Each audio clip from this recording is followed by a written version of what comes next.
Assalamualaikum warahmatullahi wabarakatuh. Kembali lagi, kali ini di ruang kolaborasi modul 2.3, yaitu tentang praktik coaching dengan menggunakan alur tirta. Calon guru penggerak angkatan 9. Perkenalkan, sebagai fasilitator kami bernama Ibu Sutra Ismail, sedangkan pengajar praktik kami adalah Bapak Senal.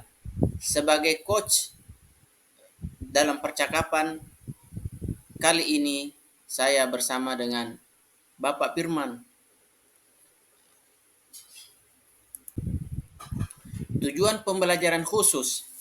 Calon guru penggerak dapat membentuk komunitas praktisi dengan sesama calon guru penggerak untuk berlatih melakukan diskusi, percakapan, coaching dengan alur tirta. Coaching di sini adalah salah satu cara untuk mengoptimalkan potensi coach melalui proses diskusi, di mana hubungan antara coach dengan coach adalah sebagai mitra. Sedangkan alur tirta adalah itu singkatan. T adalah tujuan, I adalah identifikasi, R adalah rencana aksi, dan TA-nya adalah tanggung jawab. Untuk lebih memperjelas, mari kita menyaksikan percakapan yang dilakukan oleh saya sendiri, Muslimin, bersama dengan Bapak Firman. Selamat menyaksikan. Bismillahirrahmanirrahim. Di sini diceritakan bahwa Pak Muslimin dan Pak Firman adalah rekan sejawat yang berbeda sekolah dan kebetulan bertemu di sebuah pertemuan MGMP.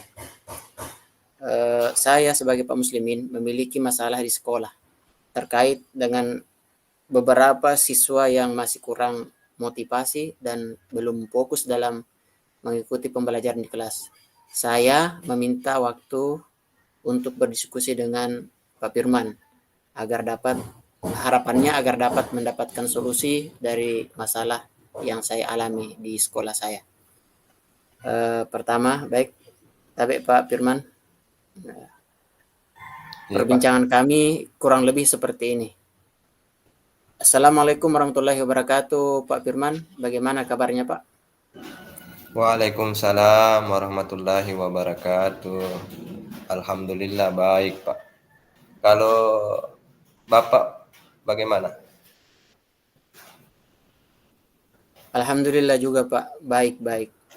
Pak, ada waktunya sebentar. Saya mau diskusi singkat dengan Bapak ini, kalau boleh. Boleh sekali, Pak. Silahkan. Kebetulan sekarang kita juga kan sedang santai-santai sekarang. Jarang-jarang loh kita ketemu pada momen-momen seperti ini, Pak. Silakan, Pak. Iya, Pak, betul sekali. Makanya karena ada kesempatan ketemu, saya sekalian mau berbagi cerita dengan Bapak ini. Baik, Pak. Jadi menurut Pak Muslimin, apa topik yang akan dibahas hari ini, Pak?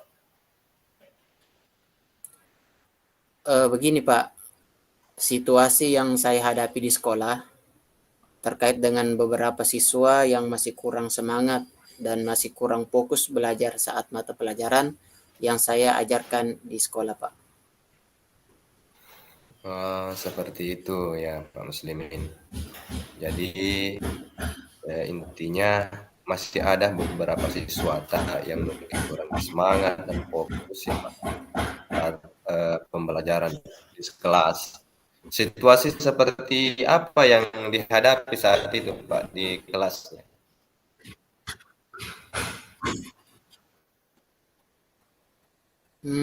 Iya, Pak. Saya perhatikan beberapa anak ini saat saya menerangkan materi di dalam kelas, Pak. Mereka terlihat merenung dan ketika saya tanya, mereka diam atau memberi jawaban yang tidak sesuai dengan apa yang saya tanyakan. Artinya tidak nyambung dengan pertanyaan dengan jawabannya.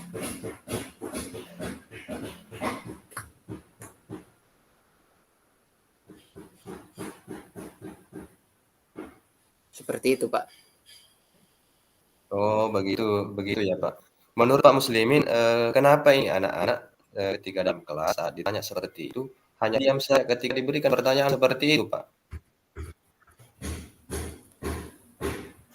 Sepertinya karena mereka belum memahami, Pak. Pak Muslimin? Sepertinya karena mereka belum memahami materi yang saya ajarkan, Pak. Atau mungkin malu, Pak, menyampaikan jawaban pertanyaan yang saya berikan. Mereka takut atau mereka takut keliru terhadap apa yang saya berikan pertanyaan kepadanya. Oh, ya ya ya, seperti itu ya, Pak Muslimin. Berarti anak-anak ini, tidak ikut aktif dalam proses pembelajaran ya, Pak? Betul, betul, Pak. Betul sekali. Apa ada yang salah menurut Pak Muslimin? Setelah saya berefleksi, saya merasa bahwa pembelajaran yang saya lakukan masih monoton, Pak. Saya masih menggunakan metode-metode ceramah atau model-model ceramah atau metode ceramah di dalam kelas. Sepertinya begitu. Seperti itu ya Pak Muslimin. Luar biasa sekali langkah-langkah yang sudah Pak Muslimin lakukan dengan cara melakukan refleksi. Kita memang perlu melakukan evaluasi terhadap proses belajar mengajar kita, Pak. Jadi untuk membuat anak-anak ini bersemangat dan fokus dalam mengikuti proses pembelajaran, apa yang menurut Bapak harus dipersiapkan dari sekarang, Pak Muslimin? Saya mencoba atau saya akan meliterasi dengan menambah referensi terkait dengan model, terkait dengan metode pembelajaran yang kreatif dan inovatif, serta menggunakan media pembelajaran yang bervariasi sehingga nantinya anak-anak dapat terakomodasi kebutuhan belajar mereka. Jadi anak-anak dapat bersemangat kembali dan fokus kembali saat pembelajaran yang saya ajarkan di kelas. Baik, baik. Betul sekali, Pak. Sebagai guru atau sebagai pendidik, yang tidak boleh mengabaikan kebutuhan belajar murid-murid kita di sekolah, Pak. Sehingga kita memang perlu perlu kita mengembangkan potensi diri, Pak. Nah, itu yang saya maksud, Pak, dengan menerapkan model pembelajaran yang berbasis proyek. Anak-anak dapat aktif dan bersemangat untuk mengikuti pembelajarannya, Pak. Yang seperti yang kita tahu bahwa anak-anak memiliki gaya belajar yang berbeda-beda. Sehingga saya sebagai guru juga akan mengembangkan media pembelajaran yang bervariasi. Tidak hanya bahan ajar yang berupa teks, tapi juga berupa gambar dan video pembelajaran yang dapat menarik siswa untuk bisa aktif dan fokus dalam proses pembelajarannya nanti. Luar biasa Seperti itu, sekali, Pak. Pak Muslimin. Iya, iya, luar biasa sekali, Pak Muslimin. Jadi, apa yang akan dilakukan Pak Muslimin setelah sesi-sesi ini dari beberapa alternatif-alternatif yang sudah disebutkan tadi oleh Pak Muslimin? Saya akan mulai mengimplementasi model pembelajaran, Pak. Saya akan mulai mengimplementasi model pembelajaran yang menarik dan membuat sebuah media pembelajaran juga yang bervariasi. Seperti itu.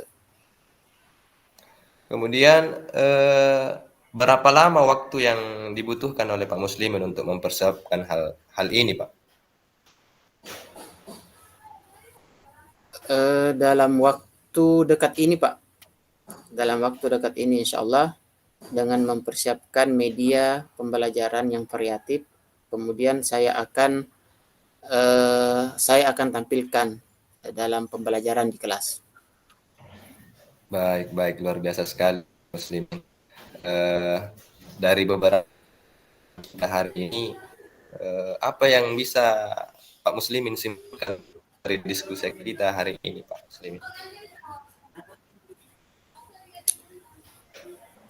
Saya merasa lebih lega sudah bercerita dengan Bapak ini, sehingga saya dapat tercerahkan untuk masalah yang saya hadapi di sekolah terkait pembelajaran yang saya ajarkan. Saya berterima kasih kepada Bapak ini, kepada Bapak Firman ini, atas kesediaannya dan waktunya dalam diskusi pada kesempatan kali ini, Pak. Terima kasih banyak, Pak.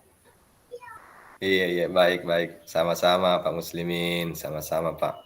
Saya juga sangat senang sekali dapat berbagi dan berdiskusi terkait masalah Pak Muslimin yang saat ini dihadapi di sekolah. Sukses terus Pak Muslimin. Semangat terus Pak Muslimin. Siap, siap. Siap, Pak. Siap.